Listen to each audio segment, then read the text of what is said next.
Lions Day, testi visivi, diabete, prevenzione, cardiologia, controllo dell'udito, benessere, un'equipe di medici professionisti. Domenica 16 aprile in piazza Cavour ad Agrigento dalle 9 alle 13 sarà a disposizione della comunità per screening gratuiti per tutti.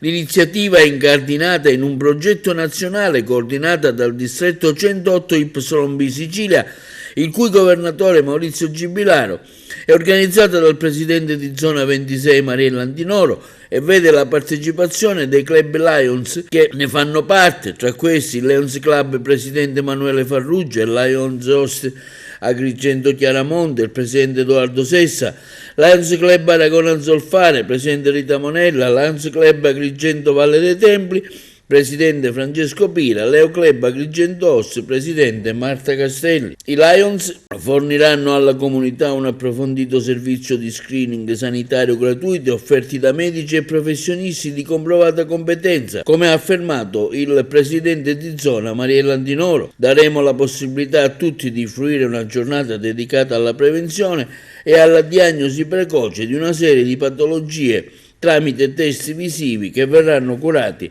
dall'Ottica Lobullo, sul diabete dal dottor Antonio Bongiorno, alla dottoressa Carmelina Marotta e dal dottor Calogero Patanella. Faremo ancora prevenzione e cardiologia con il dottore Carmelo Vitello e il dottor Martello, controllo dell'udito con la dottoressa Buscemi e il dottor Cinà.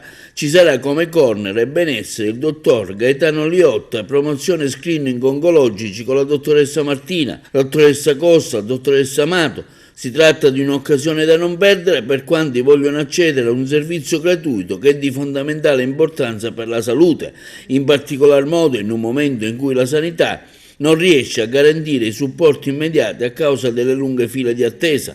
Il Lions Day, tramite lo slogan di pari passo, conferma la presidente di zona Mariella Antinoro, riteniamo domenica ponga in essere un'iniziativa che destiniamo a tutti, in particolare a chi non può permettersi di rimediare le lunghe attese pagando il servizio. Ringraziamo, afferma la presidente Antinoro, il sindaco di Agrigento Miccichè per avere prontamente concesso il suolo pubblico. Ricordiamo che l'iniziativa si svolgerà domenica prossima dalle 9 alle 13 in piazza Cavour ad Agrigento.